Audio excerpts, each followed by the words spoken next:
Hi everyone, welcome to this session on international agreements to spend percentage of GDP on global public goods with our speaker, Hauke Hillebrandt. I'm Wani and I'll be your MC for this session. We'll be starting with a 20-minute talk by Hauke. Then we'll move on to a live Q&A session where he will respond to some of your questions. You can submit questions using the box to the right-hand side of this video. You can also vote for your favorite questions to push them higher up the list. Now, I would like to introduce you to Hauke. He is the founder and CEO of Let's Fund and does research into highly effective donation opportunities. Previously, he was a research associate at the Center for Global Development and worked on global cooperation as well as climate and trade policy. Before that, he was a researcher at the Center for Effective Altruism, where he advised foundations, a large group of small donors, and high net worth individuals on how to donate more effectively. Hauke holds a PhD in cognitive neuroscience from University College London, was a fellow at Harvard University. He has published peer-reviewed papers with more than 250 citations. Here's Hauke. Hi, my name is Hauke Hillebrandt. I'm really excited to speak at EAGX Asia Pacific today about global cooperation, especially because the Asia Pacific countries are so important for global cooperation to be successful. Consider, for instance, population. This is a population density map, and I find this map fascinating for various reasons. When I saw it a few years ago for the first time, I was quite surprised, and perhaps that's because I live, and we all live in a very Eurocentric culture, unfortunately. Because what this map shows is, amongst many things, there are actually not that many people living in the West. Very roughly, there are only about 1 billion people living in the Americas, 500 million in North America, and 500 million in South America. And there are only 1 billion people living in Europe, or on the continent of Europe, if you round very generously. And there are now more than 1 billion people living on the continent of Africa. And this is also where most of the population growth will happen in the next 30 years. There will probably be another 1 billion people on the continent of Africa. But what is most striking is, when you look at this map, that most people live in Asia-Pacific countries, especially in China and India, which have populations of more than 1 billion.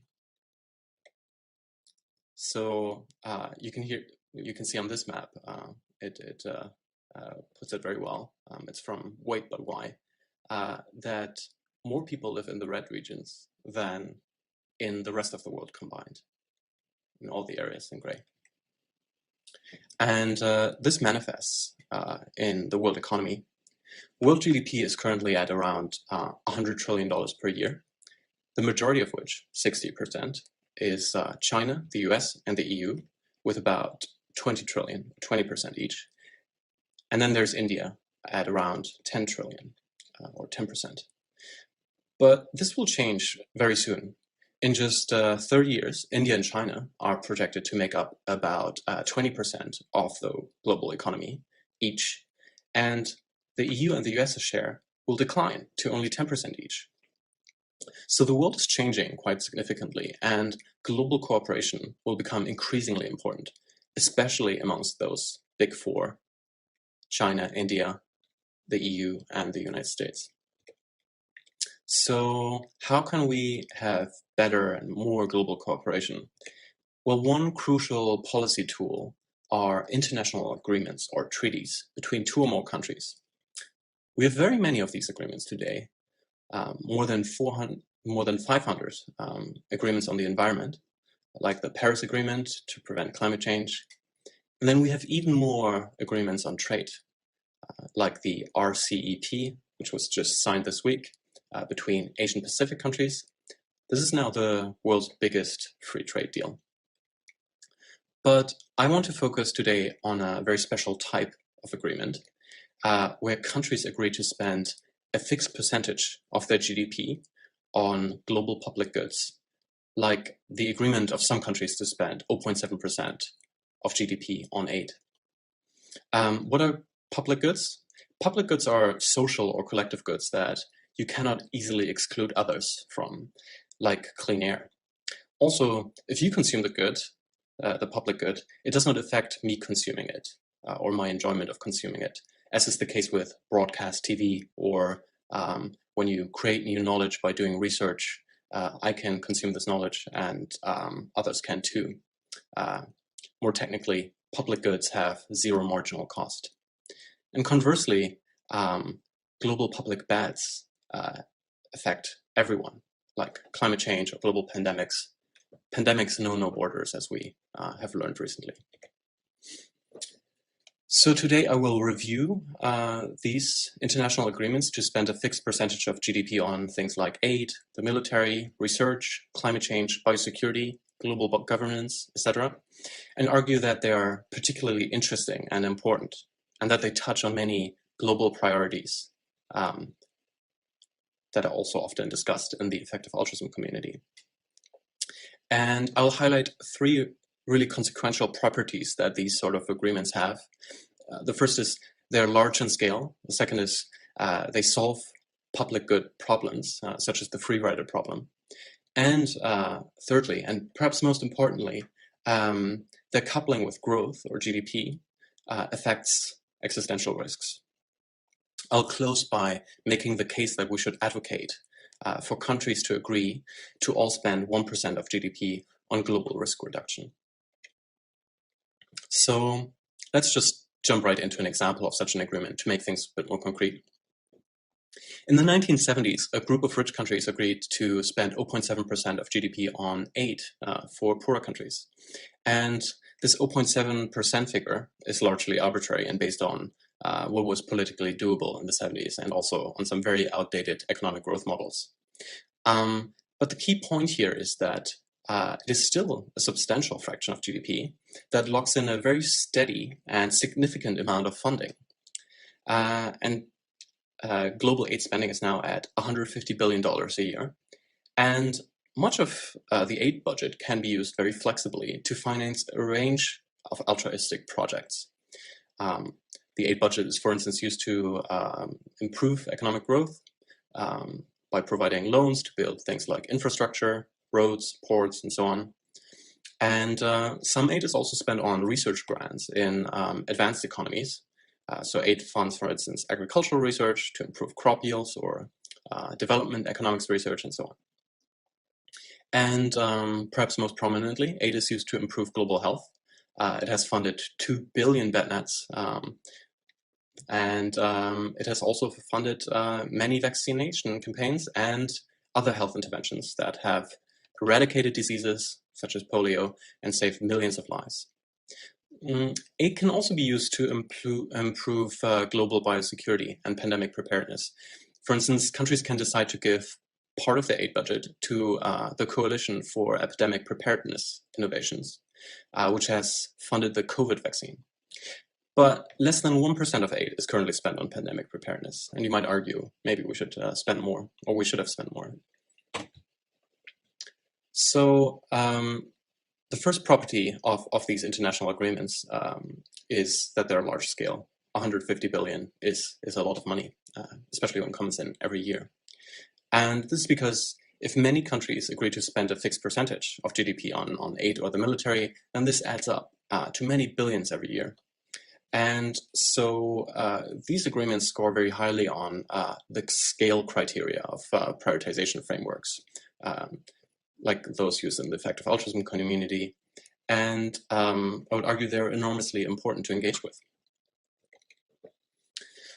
So property number two that these international agreements have is they improve cooperation in public good gains. If your country only has 5% of the world population, if you live in the US, for instance, then your citizens only get 5% of the benefits from investing in global public goods, such as preventing climate change. And so your government will underinvest by a factor of 20.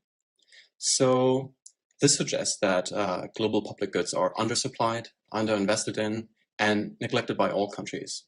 Without cooperation, in the absence of cooperation, it's better for any one country to free ride on the efforts of others.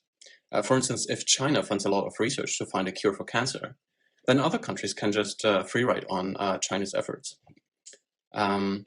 But if all countries can agree to cooperate and every country spends their fair share on biomedical research or climate change or biosecurity, then perhaps we could solve some of the world's biggest problems.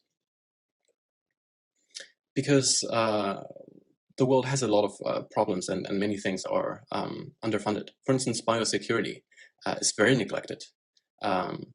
In 2016, a commission on global health risk estimated that a mere 4.5 billion extra would address the most urgent weaknesses in global health security and prepare us for pandemics.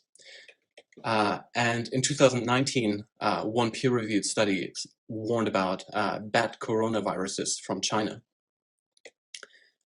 Yet, the World Health Organization's budget is only about $2 billion per year. In comparison, New York City's biggest hospital has a budget of $8 billion. But that hospital really just has to ensure the health of the citizens of New York and not the whole world. So you could argue that the World Health Organization is massively underfunded and we should fund it more. Maybe if all countries had pulled together their resources, humanity could have prevented the current pandemic for just a small fraction of the humanitarian and economic cost of COVID-19. And similarly, the Biological Weapons Convention has just 4 employees and only a $1.4 million budget. This is smaller than the average McDonald's, and we should probably fund a bit more. The good news is that these agreements have these international agreements to spend part of GDP on global public goods have some nice game theoretical features that increase cooperation, even if countries are purely self-interested. So one feature is that they allow rewards and punishments. Countries can reward and punish each other for defecting or cooperating. For instance, the US has recently often criticized Germany for free-riding on defense spending by not spending 2% of GDP on the military, as is agreed amongst NATO partners. And Germany then shot back by accusing the US of free-riding on the aid target because they don't spend 0.7% on aid. The US has now threatened to pull out American troops from Germany, which are economically important for Germany, to retaliate. This is not ideal, of course, but you can see how countries can reward each other and punish each other for playing by the rules and like providing public goods. And this is also because in game theoretical terms, what countries do is they play many rounds of these public good games. And because they're iterated, you can check every year whether countries have reciprocated and contributed their fair share, or if they have defected and started free riding. So over time, countries can then build up a reputation for cooperation. For instance, the UK has enshrined in law that they will always spend 0.7% of GDP on aid. And you can also do a slow ramp up of spending and target a certain amount at a certain year. For instance, the NATO agreement is that spending on defense will be ramped up to 2% by 2024. And this is to see whether others will reciprocate and start with an amount where the stakes are low. And this makes it more politically tractable. And you can improve transparency and see what other countries are doing by verifying things through multilateral organizations like the OECD, which monitors aid spending, for instance, and establishes common rules on what counts as aid spending. And so we do see quite a bit of international cooperation. The EU, for instance, is a great example. EU membership fees are 0.7% of GDP. And the EU has also agreed to spend 3.5% of GDP on research by 2025. The property number 3, perhaps the most interesting property, is that these agreements are coupled with GDP, and that might affect existential risks. When we peg the aid or the military budget to GDP, and then we grow the economy, which society optimizes for often, then we automatically increase these budgets in lockstep. And this creates some interesting dynamics that are very relevant to differential technological development.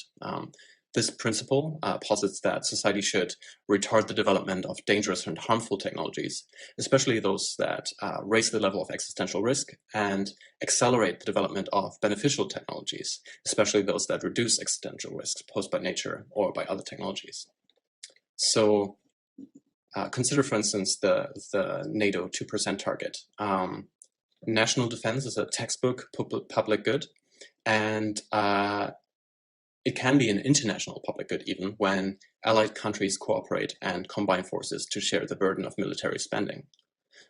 But this agreement might also be a large existential risk factor, perhaps the largest. Why? For three reasons. One is that it can create arms races. China has now also started to target to spend about 2% of their GDP on the military. And this is now, China's military spending is now roughly equivalent to about 75% of that of the US. The second reason for why the NATO target might increase existential risks is that while it's nuclear weapons spending, well, only 7% of the US defense budget is spent on nuclear weapons. Because defense spending is so large, especially in the US, the US will probably spend about $1.7 trillion on new nuclear weapons in the coming years. And the third reason is that the NATO target actually includes some agreement to spend 20% of this 2% target on major equipment, which includes related R&D. So we do spend, and we're committed to spending much more to create new military technology, and that might be dangerous. For instance, the US Department of Defense aims to spend more than twice the amount of money as Apple, Google, and Intel combined on R&D. And the Defense Department of the US also has given US AI companies large contracts worth more than $200 billion since 2015. So maybe military spending does lead to deterrence and less war historically, but given the dangers, we might want to reconsider this agreement. Put simply, the worry is that this target locks us into a situation where we spend more and more on nuclear weapons and create new weapons, perhaps, by spending more and more on military R&D. And this might also create arms races. So more generally, in the absence of increased spending to prevent existential risks, economic growth increases existential risks. If we don't do anything about climate change and just grow our economies, then the planet will get very hot indeed. And if we don't do anything about ensuring that the planet prepares for advances in synthetic biology, then if we could just grow our economies, there might be dangers and risks from emerging technologies.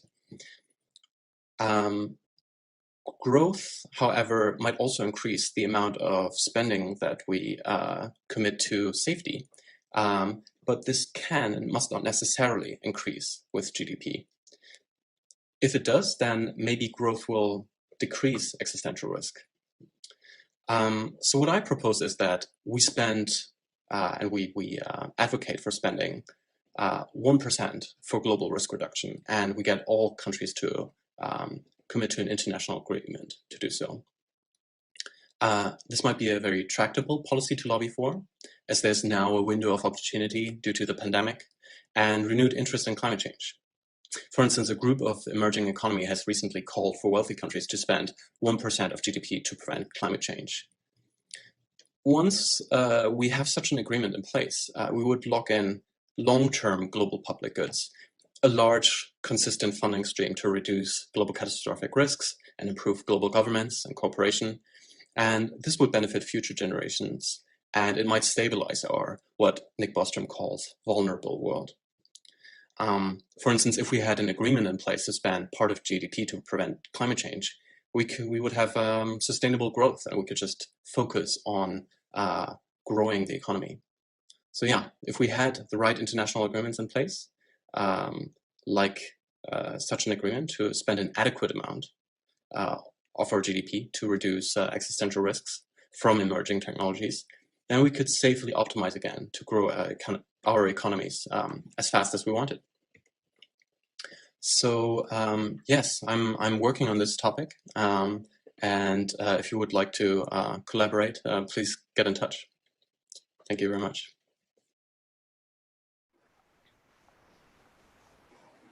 Thank you for the presentation, Hauke.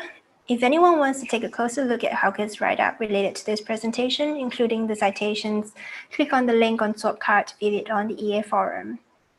Now let's jump into the questions. Wayne's asking, how can agreements be credibly enforced? Can we ensure that countries would want to follow through with the rewards or punishments? I think he's referring to secondary free rider problem.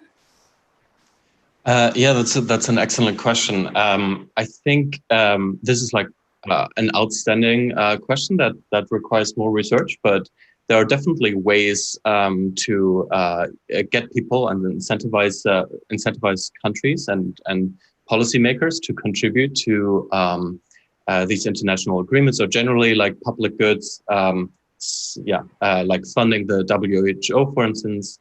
And ironically, perhaps the previous U.S. administration, the Trump administration, was always very persistent in countries paying their fair share, and they used the enforcement or the punishment of of trade, trying to give countries that would fairly contribute to NATO spending, say. Taking aside whether that is good or bad, to have preferential access to U.S. markets via better trade deals. So that is one way to use trade and perhaps even sanctions, economic sanctions, or otherwise to get people to cooperate. But that's like a very heavy-handed policy tool and like maybe more of a last resort sort of thing. But yeah, there are definitely other ways to get countries, maybe through subsidies or aid payments as well. These are all ways to get countries to cooperate more. Yeah. Thanks. So next question is from Hayden. For at least some major risks, such as nuclear war, great power conflict, it seems that those risks could be mitigated by countries spending less rather than more. Could it potentially be more tractable to push for agreements among states to reduce their military spending in tandem? Similar mechanism, but agreeing to spend less rather than more.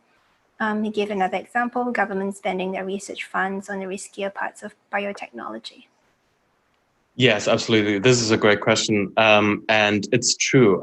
So in the accompanying piece, which is now live, or at least a rough draft of it is live on the effect of altruism, I sort of say that perhaps some spending, in particular military spending, is perhaps could be construed more better as anti-safety spending. So the more you have, the more military spending you have, and the more spending you have on military R&D, the more you increase X risk. And so that's why we should reduce rather than increase military spending. It could still be true that we would want more cooperation so that we have like more distributed military spending. And in absolute terms, we have like lower levels of military spending. But the absolute amount of money that we spend on nuclear weapons will probably positively correlate at a certain point, past a certain point, with with increased existential risk. But perhaps the relationship is quite nonlinear, where too few weapons will put you in a position where there's not enough deterrence, and then there's like an optimal amount where countries are least likely to go to war, and then past that point, perhaps more nuclear weapons will, or more spending on weapons and new military technology will increase X risk again. But I haven't, this is just like an intuitive sort of like answer to this. I haven't properly interrogated the empirical literature, and I'd love to see more people thinking about this for the reason that these agreements are so large and important. When it comes to research spending, that's also like a really interesting question. For instance, the EU agreement to spend 3.5% on research by 2024. That is the knee-jerk reaction to a first approximation should be that this is like a great global public good, or at least international public good, where countries pool their resources to do more biomedical research and find a cure for cancer, which will benefit everyone. There's no point in like going alone as a small country. But of course, with advances in, say, synthetic biology, we might also be pushing so-called dual-use research that can also be used for, can also increase risks from emerging technology. So it becomes, we don't quite know what these agreements and in what direction they push, whether they increase X risk or decrease X risk. And we should think about this more and harder. Again, because these agreements are pretty much like the largest policy lever on research and differential technological development more generally that you can push that I've come across so far. Yeah. That makes sense.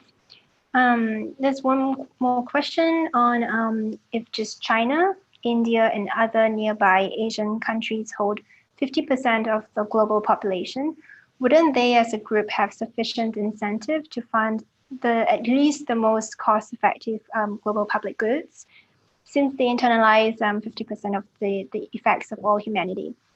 Should we focus on getting agreements signed among just these countries, or less directly is it then overwhelmingly important to encourage China and India to have better relations, as they may be key to such agreements succeeding? Yeah, I think there's something that's a great question, and I think there's really something to that point. One thing to keep in mind is so generally, you would assume that a country such as China that like makes up a sixth of the global population, or like a seventh, will have more of an incentive to spend on public goods, and perhaps we do see that relative to their GDP per capita, so their general level of wealth, China does spend now a lot of money on basic biomedical research that benefits everyone. There are more and more scientific papers, and technologies coming out of China, which is a boost to the global economy and like creates lots of innovation. One thing is that, of course, and getting India and China, like the most populous countries to cooperate, might be really good. This is traded off at this stage that by the fact that they don't have as much money as on a per capita basis as Western countries. So the US still has the biggest federal budget on science spending, so they spend more at this stage on global public goods. But yeah, it's still important to get even these big countries to cooperate, because even China does not internalize all the benefits and can free ride or will have some incentives to free ride on the efforts of others. But the general point that the bigger a country, the more likely they should be to spend on global public goods still stands, all else being equal. Yeah. Thanks so much, Hauke. There are still good questions, but we have run out of time. So thank you very much for joining us and for sharing with us at the global Asia Pacific today. Thanks everyone for joining as well. Stay well. Thank you.